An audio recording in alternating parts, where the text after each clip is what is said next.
오늘 말씀의 제목을 한번 따라 하실까요? 성령이 만나게 하심으로. 2023년도 올해 우리 교회의 표어는 일어나 빛을 발하는 교회입니다. 이를 위한 목회 표어는 서로 돌아보아 사랑과 선행을 격려하라입니다. 여러분, 서로 돌아보아, 돌아본다라는 이 말은 두 사람 사이에서 두 사람끼리만 서로 돌아보는 것이 아니라 세 사람 이상 공동체 안에서 서로 돌아보는 것을 말하는 것인데, 진심으로 관심을 가지고 돌아본다, 또 계속해서 돌아본다 하는 그러한 의미가 있습니다. 이 말씀에 순종하는 마음으로 오는 8일 수요일부터 가정 대신방을 시작하려고 합니다. 신방을 준비하면서 마가복음 1장 29절부터 31절에 있는 말씀을 보게 되었습니다. 예수님이 회당에서 귀신 들린 사람을 고치시고 나와 시몬과 안드로의 집으로 들어가시게 되었습니다.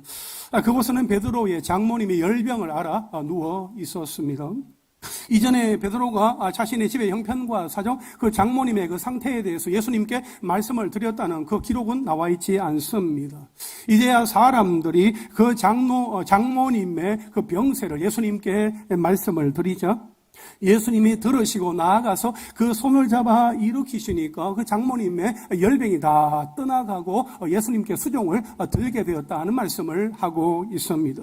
여러분, 예수님이 신방하시니까 그 가정에서 깨끗하게 고침을 받는 역사가 일어나게 되었습니다. 신년 가정대 신방을 사모하는 마음으로 기다리는 우리 성도님들의 가정에 들어가서 가정의 형편과 사정을 듣고 기도 제목을 가지고 예수의 이름으로 간절히 기도하며 나아갈 때에 질병이 떠나가고 묶인 것들이 풀어지고 억눌렸던 것에서 자유케 되어지는 놀라운 치유와 회복의 역사가 일어남으로 말미암아 내가 이제 주님 발 앞에 엎드려 예배하고 다시 일어나 주님만을 위하여 살겠습니다, 그렇게 다짐하고 결단하는 그 놀라운 역사가 가정마다 일어날 수 있게 되기를 주님의 이름으로 축원합니다. 기대하며 기도하며 나아가겠습니다. 사모하는 영혼에게 만족을 주시며 줄인 영혼에게 좋은 것으로 채워주신 하나님, 성령으로 저와 우리 성도님들의 가정을 만나게 하여 주실 줄로 믿습니다.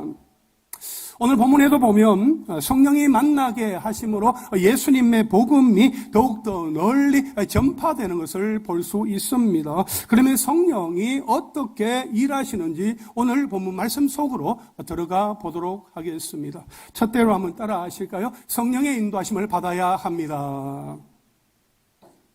그렇습니다. 성령이 만나게 하심으로 성령의 인도하심을 받아야 합니다. 우리가 어디로 나아가야 할지, 누구를 만나야 할지 성령의 인도하심을 받아야 한다는 것이죠. 여러분, 26절 말씀에 보시면 주의 사자가 빌립에게 말하여 이르되 일어나서 남쪽으로 향하여 예루살렘에서 가사로 내려가는 길까지 가라 하니 그 길은 광야라 말씀을 하고 있습니다. 주의 사자, 그 성령이 빌립에게 일어나서 사마리아를 떠나 남쪽으로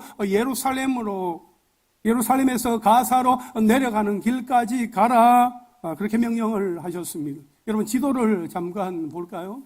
예루살렘이 가운데 있습니다. 예루살렘에서 북쪽 사마리아로 이제 빌립이 예루살렘 교회의 박해를 피하여 내려가게 되었죠. 그곳에서 복음을 전하고 있을 때 성령께서 빌립에게 남쪽을 향하여 예루살렘에서 가사로 내려가는 길까지 가라, 그렇게 말씀하셨다는 거죠. 지도상에서 붉은색 화살표가 빌립이 전도 여행을 가게 되는 그러한 동선이 되겠습니다. 여러분, 성령이 가라 하신 이 길은 사마리아에서 남쪽으로 70km나 떨어진 곳으로 아무것도 없는 절망과 죽음의 상징이었던 광야길이었습니다. 여기에서 가사는 오늘날 팔레스타인 자치기구인 가자 지구의 중심 도시입니다. 오늘날의 가자는 팔레스타인과 이스라엘 간의 어떤 정치적인 이유와 어떤 분쟁으로 인하여서 유명하지만 2000년 전에는 지리적으로, 경제적으로, 전략적으로 매우 중요한 도시였습니다. 왜냐하면 가사에서부터 지중해 연안을 따라 이집트로 내려가는 대로가 있었기 때문입니다. 또한 이스라엘에서 보면 이 가사는 아프리카로 향하는 제1관문이었습니다. 따라서 예루살렘에서 아프리카로 내려가거나 반대로 아프리카에서 예루살렘으로 오를 때는 반드시 이 가사를 거쳐서 지나가야만 했습니다. 그런데 예루살렘과 가사를 이어주는 대부분의 도로의 대부분은 광야길이었습니다. 여러분, 성령이 빌립에게 말씀을 하십니다. 26절 상반절에 보니까 일어나서 남쪽을 향하여 예루살렘에서 가사로 내려가는 길까지 가라. 29절 중반절에 보니까 이 수레로 가까이 나아가라. 성령이 남쪽으로 가사로 수레로 가까이 나아가라. 아주 구체적으로 분명하게 말씀을 하고 있습니다. 이에 대해서 우리는 이렇게 생각하거나 말할 수 있습니다. 하나님, 우리에게도 이렇게 분명하고도 선명하게 말씀만 해보세요. 우리도 다 성령의 인도하심을 받을 수 있습니다. 우리에게는 구체적으로 말씀하시지 않으니까 답답한 겁니다. 라고 말입니다. 여러분, 성령 하나님이 어떤 사람에게 말씀하시는 것일까요? 여러 가지 이유와 상황이 있을 수 있겠지만 오늘 본문에서 찾을 수 있는 답은 27절입니다.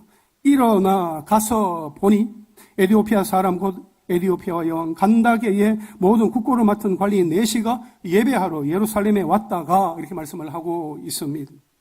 여러분, 성령이 말씀을 하셨을 때 빌립이 어떻게 합니까? 그는 26절에서 일어나서 남쪽을 향하여서 예루살렘에서 가사를 향하여 가는 그 길로 가라. 성령께서 그렇게 말씀을 하실 때에 27절에 일어나 가게 되었습니다. 성령의 인도하심에 빌립은 그대로 순종합니다. 곧바로 즉각 순종했던 것입니다. 여러분, 빌립은 지금 사마리아 성에서 놀라운 전도 사역을 하고 있습니다. 예수를 전할 때에 표적이 나타나고 귀신이 떠나갔습니다. 많은 무리들이 빌립을 따르게 되었습니다. 그저 몇 사람 전도하는 수준의 사역이 아니라 도시 전체를 바꾸고 있었습니다. 그 일로 인하여서 사마리아 성에 큰 기쁨이 있었다고 성경은 말씀해 주고 있습니다. 사도행전 8장 12절에도 보십시오. 빌립이 하나님 나라와 및 예수 그리스도의 이름에 관하여 전도함을 그들이 믿고 남녀가 다 세례를 받으니 라고 말씀을 하고 있어요. 빌립이 복음을 전하기만 하면 듣는 자들마다 다 믿고 세례를 받는 역사가 일어났다 하는 것입니다.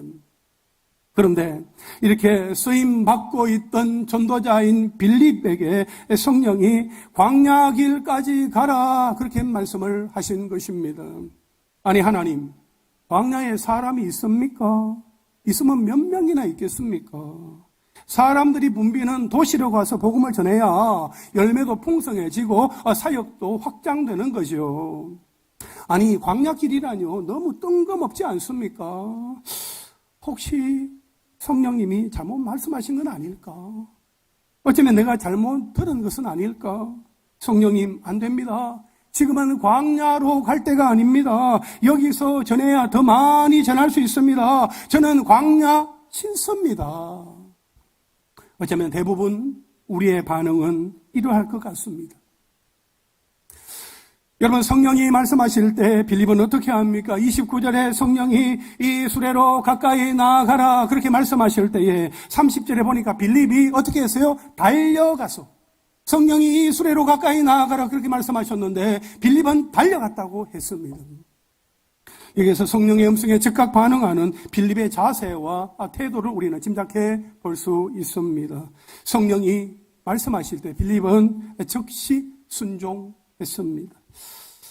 사랑하는 성도 여러분, 성령과 빌립 사이에 일어난 이 사건을 생각해 볼 때에 어떤 사람이 성령의 인도하심을 받을 수 있습니까? 순종하는 사람입니다. 한번 따라 하실까요? 순종하는 사람. 그렇습니다. 순종하는 사람만이 성령의 인도하심을 받을 수 있습니다.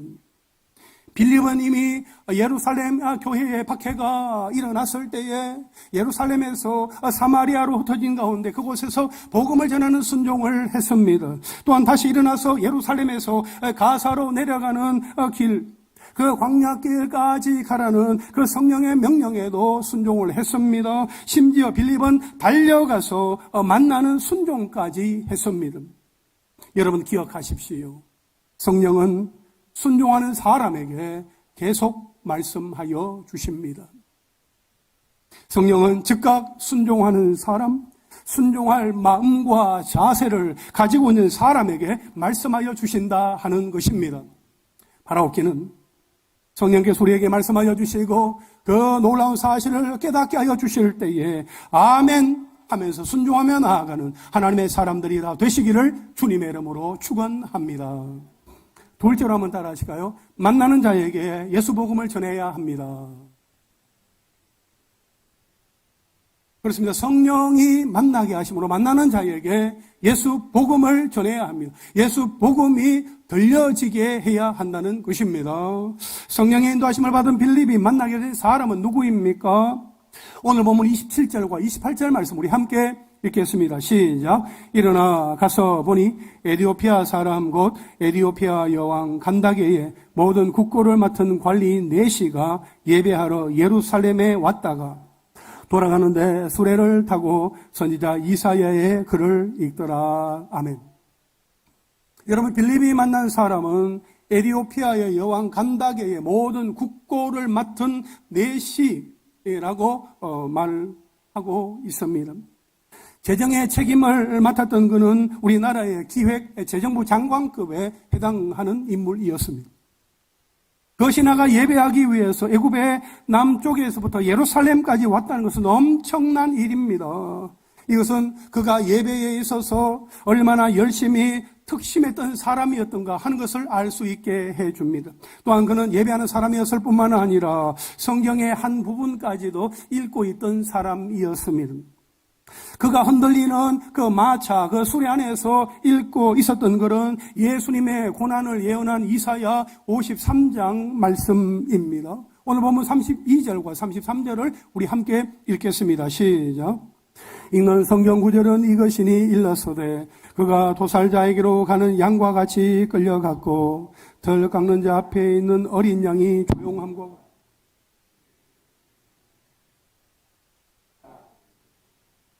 공정한 재판도 받지 못하였으니 누가 그의 세대를 말하리요. 그의 생명이 땅에서 빼앗김이로다 하였거늘. 아멘. 여러분 이 신하는 이사야가 예언한 그 대상이 누구인지 알지 못했습니다. 그래서 빌립에게 물었습니다. 34절입니다. 그 네시가 빌립에게 말하되 청컨대 내가 묻노니 선지자가 이 말한 것이 누구를 가리킴이냐, 자기를 가리킴이냐, 타인을 가리킴이냐. 이 물음에 빌립이 대답을 하지요. 35절입니다. 빌립이 입을 열어 이 글에서 시작하여 예수를 가르쳐 무엇을 전하니? 복음을 전하니. 예수를 가르쳐 복음을 전하기 시작을 했습니다. 여러분 이 신하는 자기 나름대로 열심을 가지고 있었고 예배를 드리고 있었고 성경도 읽고 있었지만 예수를 몰랐습니다. 그의 안에는 예수가 없었습니다. 예수 복음이 없었습니다. 그래서 빌립은 그에게 이사야의 예언의 글을 가지고 설명하는 것을 시작으로 예수 그리스도를 소개하였고 십자가 복음을 담대하게 전하였습니다. 사랑하는 성도 여러분, 예배하고 있지만 성경도 읽고 있지만 종교적인 열심도 있지만 예수가 없으면 아무것도 아닙니다. 예수가 있어야 합니다. 예수 복음이 있어야 합니다. 예수 그리스도가 내 인생의 소망이요 결론이어야 합니다. 아멘이십니까? 여러분 예수 십자가 복음은 교회 밖에 있는 사람들에게만 들려야 하는 것이 아니라 예배를 드리고 성경을 읽는 교회 안에 있는 우리에게도 들려져야 합니다. 먼저 우리 자신에게 날마다 복음이 들려져야 합니다. 날마다 예수 십자가 복음이 선명하게 들려져야 하고 우리는 그 피에 적셔져 있어야 합니다. 예수 그리스도의 십자가 앞으로 나아갈 때에 그 십자가 위에서 뚝뚝 떨어지는 그 십자가 보혈이 우리를 적셔 주실 때에 우리가 그 은혜 속에서 고백하며 나아가야 합니다. 오늘 믿고서 내 눈 밝았네 참 내 기쁨 영원하도다. 오늘 믿고서 내 눈 밝았네. 참 내 기쁨 영원하도다. 할렐루야. 이러한 고백이 날마다 우리의 입술에서 흘러나올 수 있게 되기를 간절히 바랍니다. 예수님 때문에 내가 살게 되었습니다. 예수님의 은혜가 나에게 족합니다. 그 피가 나를 적시고 나를 정결케 하고 나를 새롭게 하여 주셨습니다. 그렇게 고백하며 나아가는 은혜가 있기를 간절히 원합니다. 여러분, 우리뿐만 아니라 또한 우리 자녀들에게도 날마다 복음이 들려져야 합니다. 우리의 자녀들이 복음을 제대로 듣고 먹고 자라고 있는지 잘 돌아보아야 합니다. 지난 금요일 금요 성령 기도회를 온라인으로 참여한 가정이 있었습니다. 온 가족이 함께 예배를 드리는데 초등학교 5학년 아이가 이제 그때 장선서 목사님이 이제 설교를 하면서 리차드 포스터가 말한 사탄 마귀가 우리를 넘어뜨리려고 유혹하는 그 세 가지, 돈, 성, 권력에 대한 그 얘기를 전했는데 그의 내용을, 설교 내용을 그대로 또박또박 받아 적은 겁니다. 적은 이후에 가정의 기도 제목까지도 기록하고 그것을 사진으로 찍어서 보내왔어요. 그것을 전도사님이 받았는데 전 전도사님으로부터 그걸 받았죠. 보니까 이 복음을 듣고 이 반응하는 아이가 결코 어리지 않구나. 비록 작지만 이 아이는 거인이구나 하는 것을 생각하게 되었습니다. 초등학교 5학년 아이가 그 내용이 사실 쉬운 내용이 아니었거든요. 그 내용을 쭉 이렇게 정리해서 보여주는데 깜짝 놀랐습니다. 우리의 아이들이 여러분 결코 작지 않습니다. 어리지 않습니다. 우리 장로님 기도하셨습니다만 신년 특별 새벽 기도회 하는데 우리 초등부 아이들이요 새벽에 나오니까 엄마 아빠는 어떻게 합니까? 그래 엄마 아빠는 일어나기 힘드니까 너만 다녀오렴 그렇게 말할 수 없는 거거든요. 아이가 가겠다고 하니까 아빠 엄마가 함께 새벽에 그 새벽 찬 공기를 가르고 나온 것입니다. 아이들이 생각이 있다는 것입니다. 아이들의 마음 가운데 하나님께서 주시는 마음이 있어요. 여러분 자녀들의 공부 때문에 걱정이 되십니까? 그 문제를 해결할 수 있는 방법은 하나입니다. 아이들이 은혜를 받으면 됩니다. 예배하는 자리에 나와서 찬송하고 기도하고 말씀을 듣는 가운데 그 말씀을 붙들고 하나님 앞에 나아갈 때에 하나님께서 주시는 그 은혜가 아이들의 심령 가운데 충만케 되어지면 아이들은요 자기의 미래를 생각합니다. 자기의 미래를 꿈꾸기 시작합니다. 그러면 내가 어떻게 해야 되나? 내가 지금 준비해야지. 어떻게 준비하나? 공부하게 되거든요. 여러분 우리 아이들 결코 작지 않습니다. 어리지 않습니다. 하나님이 함께 하실 때에 그 아이들을 통하여 놀라운 역사가 나타나게 될 줄로 믿습니다. 우리 자녀들이 날마다 하나님의 말씀, 예수 십자가 복음을 들을 수 있도록 들려주는 우리 부모님들 될 수 있기를 간절히 바랍니다. 그리고 우리 목장 식구들, 가족들에게도 복음이 선명하게 들려져야 합니다. 가정대 신방을 사모하는 마음으로 참여하는 이들에게 예수 십자가 복음이 들려지기를 원합니다. 예수의 이름이 들려질 때에 예수의 이름을 믿으면 회개의 역사가 일어납니다. 복음을 들은 사람이라면 예수 그리스도 앞에 서 있는 자신의 모습을 돌아보게 되고 또 회개하게 되고 세례를 받고 죄사함을 얻고자 하는 그런 마음을 가지게 됩니다. 여러분 질문을 통해서 복음의 해답을 얻은 그 신하는 자신의 마차가 수레가 마침 그 물이 있는 곳을 지나가게 되자 적석에서 감탄을 하게 되지요. 36절 중반절에 보면 보라 물이 있으니 내가 세례를 받음에 무슨 거리낌이 있느냐. 여러분 그 신하는 아무것도 없는 광야에 물이 있다는 그 자체를 자신에게 세례를 베풀어 주시려는 주님의 은혜, 주님의 은총으로 받아들였던 것입니다. 그런데 여러분 본문을 보면 그 다음 구절인 37절을 보면 여러분 성경이 어떻게 되어 있어요? 없음 이렇게 되어 있습니다. 그래서 각주로 밑에 이제 설명이 나오죠. 어떤 사본에 빌립이 이르되 네가 마음을 온전히 하여 믿으면 가하니라. 대답하여 이르되 내가 예수 그리스도께서 하나님의 아들인 줄 믿노라가 있음. 이렇게 기록을 하고 있습니다. 아마도 이 내용은 그 신하가 세례를 받기 전에 빌립과 신하 사이에 간단한 신앙 고백 문답이 있었다 하는 그런 의미인 거죠. 그러나 우리가 가지고 있는 이 성경에는 그 구절을 제외하고 있습니다. 없음. 이렇게 표기하고 있습니다. 여러분, 성경은 원본이 없습니다. 원본이 없어요. 만약 성경 원본이 있다면 그 원본을 하나님과 동일시하고 또 우상시하느라 성령이 전해주시는 하나님을 보지 못하게 되고 말 것입니다. 그래서 하나님은 모세나 사도 바울이 직접 기록한 성경 원본을 다 없애버리시고 그 원본을 보고 필사한 사본만 남게 하셨습니다.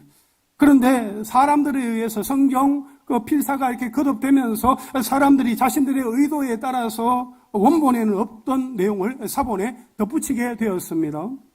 그래서 성경학자들이 수많은 성경 사본들 가운데에서 가장 원본에 가까운 내용이다라고 여겨지는 사본을 선택한 것이 바로 우리가 가지고 있는 성경이고, 그 사본에는 37절 내용이 없다 하는 것을 우리에게 밝혀주고 있습니다. 그러나 초대교회에서 세례식을 거행할 때에 간단한 신앙 고백 문답이 있었다 하는 것을 우리에게 알려주기 위해서 다른 사본에 있는 그 내용을 이제 각주로 담아서 표기해 놓고 있는 것입니다. 여러분, 여기에서 중요한 것은 그 신하가 빌립으로부터 세례를 받게 되었을 때에 빌립과 그 신하 사이에 뭐 간단한 신앙 고백 문답이 있었느냐 없었느냐가 아니라 질문을 통해 복음의 해답을 얻게 된 그 신하가 스스로 세례받기를 결단하고 자원하였다 하는 것입니다. 빌립이 들려주는 그 이사야 선지자의 그 길을 설명을 듣게 되는 가운데 예수의 이름을 듣게 되었고, 내가 예수 믿기를 원한다, 내가 예수님 알기를 원한다 하는 그런 어떤 갈급한 마음이 있어서 빌립에게 내가 세례받기를 원한다고 자원하였던 것을 우리에게 말씀해 주고 있습니다. 38절 말씀 우리 함께 읽겠습니다. 시작. 이에 명하여 수레를 멈추고 빌립과 내시가 둘 다 물에 내려가 빌립이 세례를 베풀고. 아멘. 두 사람은 수레를 타고 하다가 멈춘 후에 물로 내려갔습니다. 빌립은 그 신하에게 세례를 베풀었습니다. 빌립은 교회 역사상 이방인에게 세례를 베푸는 최초의 그리스도인이 되었습니다.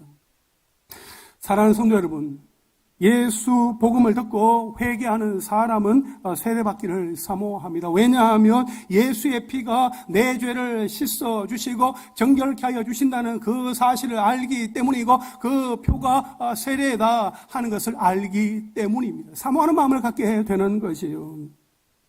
우리가 지난주에 살펴보았던 것처럼 사도행전 7장에 스데반의 설교를 들은 유대 종교인들은 그 양심의 찔림이 있었지만 이를 갈면서 스데반에게 달려들어서 그를 붙잡고 성 밖으로 끌어낸 이후에 돌로 쳐 죽이고 말았습니다. 그러나 사도행전 2장에서 베드로가 설교하였을 때에 베드로의 설교를 들었던 디아스포라 유대인들은 그 마음에 양심의 찔림이 있어서 형제들아 우리가 어찌할꼬 그렇게 말하였을 때 베드로가 말합니다.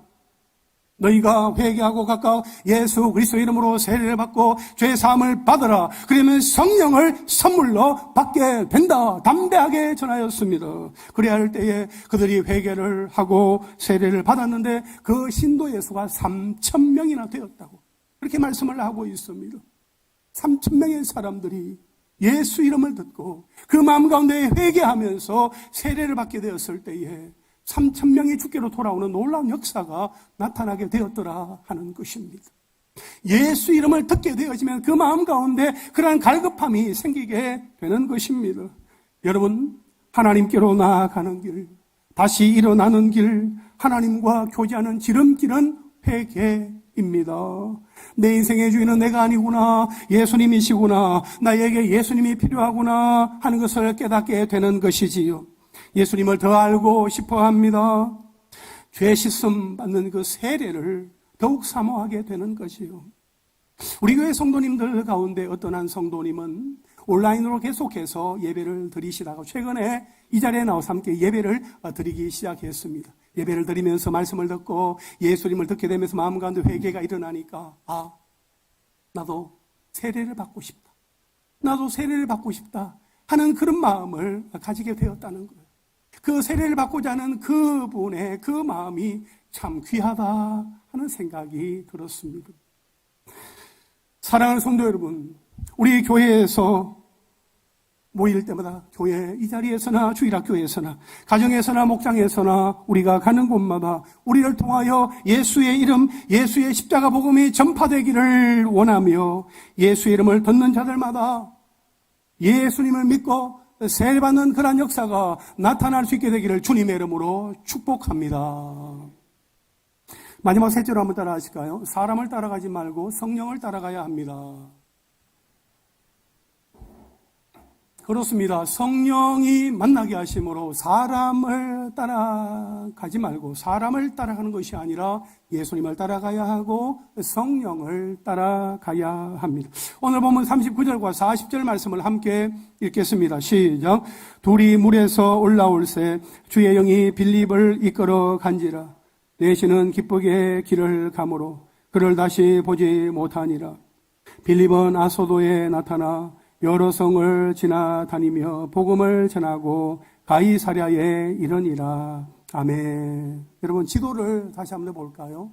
가운데 예루살렘이 있어요. 예루살렘에서 이제 북쪽에 있는 사마리아로 갔던 빌립은 성령이 말씀하시는 그 말씀을 듣게 됩니다. 남쪽을 향하여 예루살렘에서 가사로 가는 길까지 가라 있을 때에 에티오피아의 그 신하를 만나게 되었고 그에게 예수 복음을 전하게 된 것이죠. 그가 그곳에서 어디로 올라갑니까? 아소도로 올라갑니다. 이제 아소도에서 이제 북쪽으로 여러 성을 지나가면서 가이사랴에 가게 되었다는 성경의 말씀이 바로 이 지도의 그림 그대로입니다. 예. 여러분 빌립과 신하가 물에서 올라올 때 그들은 어떻게 됩니까? 성령은 이디오피아 신하가 예수님을 영접하고 세례를 받자마자 빌립을 다른 곳으로 이끌어 가십니다. 그리고 그 신하는 기쁘게 자기의 길을 가게 됩니다. 그리하여 빌립과 그 신하는 각자 자기의 길을 가게 되었습니다. 빌립은 사람을 따라가지 않았습니다. 성령을 따라갔습니다. 성령의 인도하심에 민감하게 반응하며 그대로 성령을 따라간 모습을 우리는 보게 됩니다. 빌립은 그 신하에게 내가 오늘 당신에게 세례를 베풀었는데 얼마나 뜻깊은 날입니까? 가까운 식당에 가서 식사하면서 은혜를 좀 나눕시다. 그렇게 말하지 않았습니다. 내가 당신에게 세례를 베풀었으니까 이제 나를 따르시오. 그렇게 말하지도 않았습니다.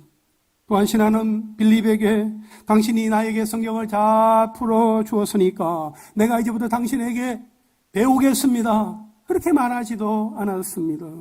여러분, 빌립과 그 신하는 세례를 베풀었던 자리, 세례를 받았던 그 처소를 떠나서 각자 사역의 자리로 일터로 가게 되었습니다. 각자의 사명을 따라갔습니다. 여러분, 우리가 여기에서 마음에 담아두어야 할 것은 우리가 사람을 따라가려고 해서는 안 된다 하는 것입니다. 무턱대고 사람을 따라가는 일은 없어야 합니다. 사람을 자기의 우상으로 삼아서도 안 된다 하는 것입니다. 사람을 자기의 위안으로 품어서도 안 된다 하는 것입니다. 과거의 경험, 과거의 영광, 과거의 이력에만 머물러 있으면 안 됩니다. 과거에 은혜 받았던 현장, 그 감격스러웠던 그 자리를 넘어서서 다시금 날마다 기름 부으심이 있는 사역의 현장, 사명의 자리로 나아가야 합니다. 아멘이십니까? 사랑하는 성도 여러분, 우리 각자에게 하나님께서 주신 사명이 있습니다. 믿습니까? 제가 지난주 금요일 날 우리 김철수 집사님 가정의 신방을 갔습니다. 집사님의 손을 잡고 대화하는 가운데 제가 집사님에게 아직 남아있는 사명이 있습니다. 하나님께서 집사님에게 맡기신 사명이 있기에 집사님의 건강을 회복시켜 주신 것입니다. 라고 말씀을 드렸어요. 사실 그 집사님의 그 심장에 있는 관상동맥 4개 중에서 3개는 다 막혔고 하나가 3분의 2가 막혔던 겁니다. 그러니까 요거 3분의 1만 막히면 집사님은 그 자리에서 급사할 수도 있는 거죠. 병원에 가니까 의사가 어떻게 알고 왔냐고, 정말 잘 왔다고 바로 중환자실에 입원하면서 수술을 받게 되셨는데, 왼쪽 정강이에 있는 정맥을 잘라내서 이게 관상동맥 거기에 연결해서 이제는 그 막혔던 것이 이제 뭐 뻥뻥 뚫리게 된 거죠. 집사님이 지금 3층에 거주하시는데 그냥 걸어서 2층까지만 올라가도 막 숨이 차고 그러셨는데 지금은 거뜬하다는 겁니다. 그래도 전혀 힘들지 않다고 하시는 거예요. 얼마나 감사해 하시는지. 집사님 사명이 있기 때문입니다. 하나님께서 맡기신 사명이 집사님에게 있기 때문에 하나님께서 회복하여 주셨습니다 라고 말씀을 드렸습니다.